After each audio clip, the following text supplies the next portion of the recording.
I'm Maeve Tholen, and I won in youth short fiction.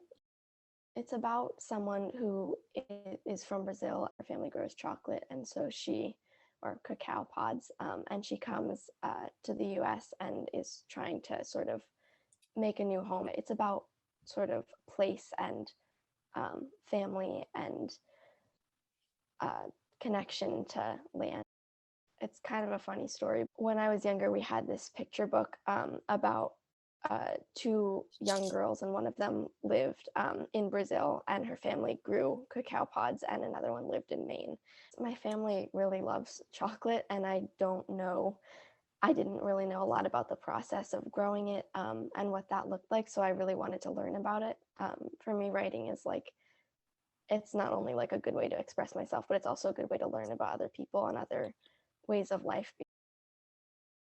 As I went, I sort of realized that I needed to, like, as I started writing, I was like, wow, I don't know a lot and I really need to research. So I sort of started putting a list of questions together and just Googling different questions and researching. You really need to like take a lot of time and care and be respectful when you're learning about other people's identities and things like that. And I definitely already knew that, but there was just a lot of learning that I had to do. And I had to realize that, like, I was talking to my mom about this, like, it's okay to like write about other people and that are not you and like you, because otherwise you're just kind of trapped in the same circle of writing the same thing over and over again. But you have to be able to write about something that someone or something that's different than you, and you have to do a lot of research and understand that before you can go ahead and write that, so you're not like appropriating someone else's culture, Mhm. being rude or anything like that. So I think there was a lot of learning that I had to do when I was writing this. My mom is actually a teacher, and she was my teacher for a while. So she was looking for writing contests for her seventh and eighth grade students, and she found this one and was really excited about it.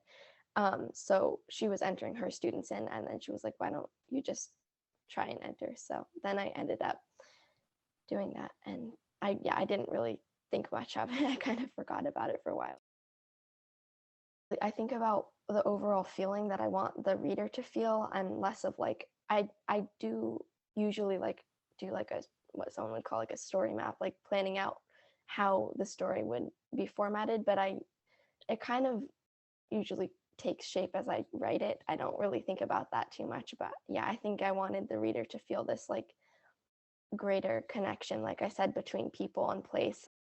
I was not into writing at all in third grade, not excited about it. I couldn't really write or read and didn't have anything that I wanted to do with it.